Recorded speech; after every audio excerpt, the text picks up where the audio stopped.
How's it going, everyone? It's Leo here, and today I want to talk about a game that deserves some attention. I think, and I'm not crapping on it, I think Battlefield 1 is an excellent game. Great graphics, great gameplay, great maps. Probably one of the best first-person shooters of all time, set in one of my favorite periods of history, World War I. And there's not a lot of other games like that, and being that this is probably the most well-known World War I experience you can have, sometimes it feels like it's not really World War I. Now, everything in Battlefield 1 is excellent. I love it. The gunplay's great, but sometimes it just feels like it's a very individual-focused game with people with these crazy weapons that are cool. I love them. They're cool, but doesn't really feel like an authentic World War I experience. And obviously, no video game can really capture what anything in history, really was. World War II definitely did not happen with one guy running through the bunkers on Normandy and killing every Nazi in sight. It didn't happen that way, obviously. And again, no game can ever really recreate an experience like that to a T without sacrificing fun gameplay. But I did find one series, and I've known about it for a while, just haven't really pulled the trigger on it yet, and that is the World War I Verdun and Tannenberg series. So let's talk about it. Now, this game is definitely aimed at a very niche market, and it's for the history buffs, the World War I history buffs, and that more team-based hardcore FPS gamer. Now, right out of the bat, this is going to be a big turnoff for a lot of people, purely because it's not fast-paced. It has, I like to call, character. Other people call bad gameplay. Now, I grew up with my GameCube, I grew up with a PlayStation 2, and a Sega Saturn. So I am all too familiar with clunky controls and gameplay. And you know what? It has its place in my heart. While World War I, Verdun, and Tannenberg are definitely not as bad as some of those games, or as clunky as some of them, it still has that feel, but it's a really good experience. Now I'm going to be showing you clips of Tannenberg and Verdun, but I'm going to be talking about them as one game. It is a series, but the gameplay is basically the same throughout both of these games, and the real only differences I can find between them is the game modes, and unfortunately the player populations, or lack thereof. But let me just quickly touch on the player populations. Just because a game isn't fully populated on its servers doesn't mean it's a bad game. I never had Xbox Live until probably this past year. Yeah, this past year. Anyways, the best thing about Verdun and Tannenberg is the ability to play offline and still have massive battles. In Verdun, you have like the traditional operations style mode that's seen in Battlefield 1, which is fantastic, pushing back and forth between lines. And in Tannenberg, you have a more conquest style, and it's called Maneuver, which is just really freaking fun. You would think for a game that's not very well known and pretty indie, that these maps are probably very small, and the gameplay and the gunplay probably isn't the best, and you'd be wrong. And that's, I think, where this game shines the most: the maps and the gunplay. And honestly, even one more thing, three things, is it has some really good customization options in terms of playing the game. Now, I'm going to scroll over to the options menu here, go right over to graphics. And one of the best things so far is something I never would really even look at, but just out of curiosity the other day, which is what inspired this video essentially, is if you go to graphics and post effects, you have depth of field and motion blur, and you can turn those on and off. And in the graphics section, right under gore, which I have turned to ultra, even though it's not a very gory game, you can unlock the frame rate, which is something that I don't even think you could do in most mainstream FPSs on console. And that's a really excellent feature, as well as the motion blur and depth of view. and it makes the game feel a lot smoother. I was playing it without these settings turned on, and I will not go back to them off. Unless there's a lot of frame rate issues or anything like that. But playing it with motion blur, depth of field, and the unlocked frame rate all on, it's a much better experience. So that's the first thing I would suggest you do when you start playing the game. And your settings save automatically, which is another great feature. Now moving to the controls here, the sensitivity immediately I had to crank up because it's very slow it's very low when you start playing the game, but that's really the only thing I've had to adjust. I never had to tweak the controller settings. It feels like a modern game. There's some mechanics you might need to get used to. Like, I'm not necessarily used to using command controls, but this is a more team-based shooter, so that I might have to get a little more accustomed to, and the grenades being used for the left bumper, at least on controllers. Anyways, the rest of the game plays out, very similar to other games. Your D-pad, you have your gas mask, you bring up the mini-map, stuff like that. It's all very streamlined and feels familiar right out of the gate. I like to have a more relaxed experience when I'm playing, and difficulty at what I like it as. So when you go and load up either Verdun or Tannenberg, you can go right and make a custom match, which is great. And with Tannenberg, there only is one offline game mode you can play, which is maneuver, but honestly I could play it for hours. I am not sick of it at all. And there's 9 maps you can choose from, which are all relatively really good. They're big, but they're not like too big where you get lost. And when you start spawning in places, you get really familiar with the layout. I would say right now my favorite map is Poland. It's great. It's set in this small village. There's a main roadway, there's houses to the sides, and it feels like an attack on a village. Or in the Carpathians, it feels like you're on a real battlefield. You're going through the forest, and then there's these hills and this open space and these trenches. It feels like World War I. You can also adjust weather settings: clouded, foggy, moonlit, snow, rain, overhead. I guess you'd say a minor detail, but it's a really awesome one. I love Battlefield 1's maps. I think they're great. I do like that there can be dynamic weather in some of the maps, but sometimes I just want to play a map that looks the same the entire time, and this kind of makes me feel like it's almost like a sports game, like Madden or FIFA or something, an outdoor sports game where you can customize the weather settings. And sometimes it feels good to play a FIFA game, at night with light snow coming down, or just a Sunday afternoon football game in Madden with a little bit of rain, or maybe it's just a partly cloudy day. It's a minor detail, but my goodness, it is a great one.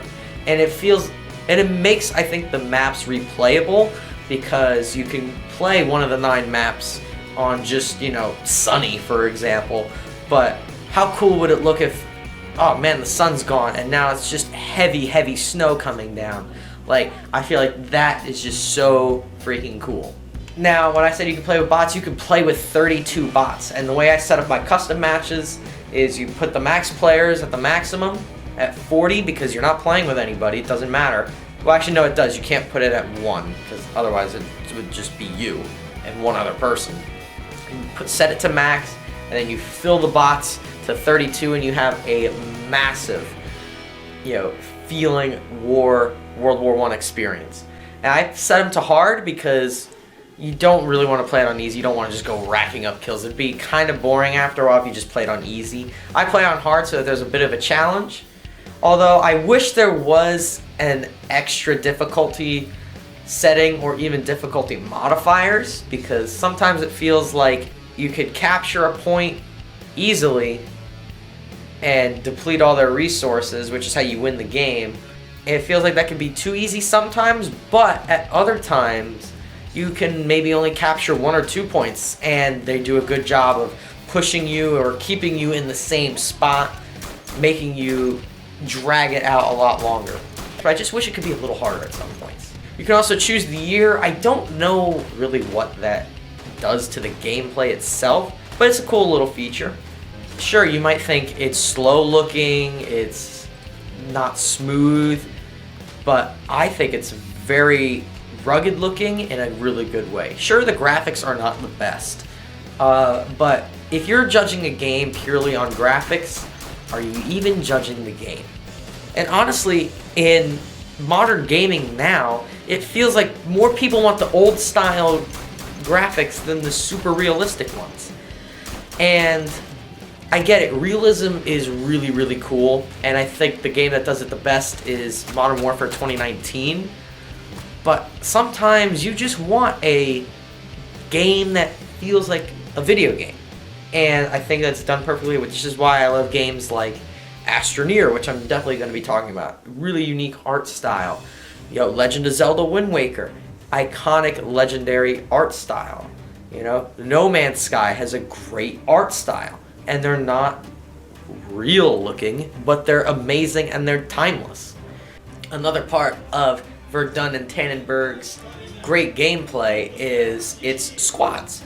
So when you pull up the menu and you go over to squads, first you could choose which squad you're on and which team you're on, and everything is written out, the history is there, there's uniforms for all of them. So for example, let's go to the Entente, right? So you have 4 squads you can choose from, and they all do different things, and they all have different abilities. For example, the Cossacks here are on the Entente. They're also an assault class. They have extra stamina boosts. They're more offensive, and there's others like the Latvian riflemen who are more geared towards support. And they have different classes, and all the weapons are different. The classes are different, and one thing I really like about it is there's limited types of equipment.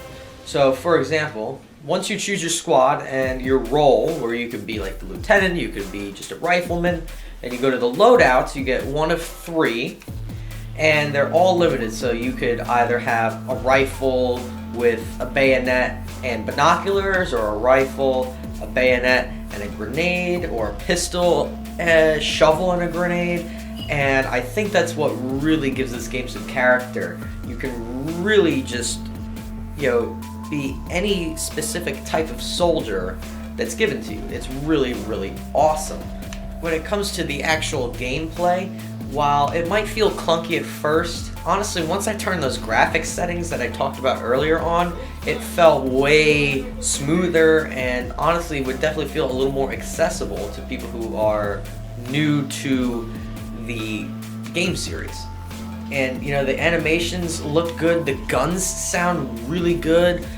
Also, with some weapons, you have to be in a certain position to use them. For example, in Verdun, when you're playing as, say, a Belgian, and you choose the shooter loadout, or role rather, and you use, it's called the, if I'm pronouncing this incorrectly, that's, don't come after me, I don't speak Belgian. Shot loadout with the, I think it's called the shot rifle.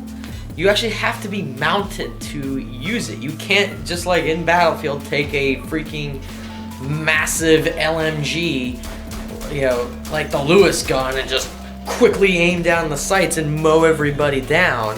You have to mount it on something, and then you can shoot it. And it's slow firing. It's not a lot, because again, this is World War I. It's a 20-round magazine, it's slow to fire, it's big, it's clunky, but it adds that little extra bit of depth and realism to the gunplay. Modern shooters have a lot of kill barriers. Please return to the battlefield. You get sick of it. And you have your death timer.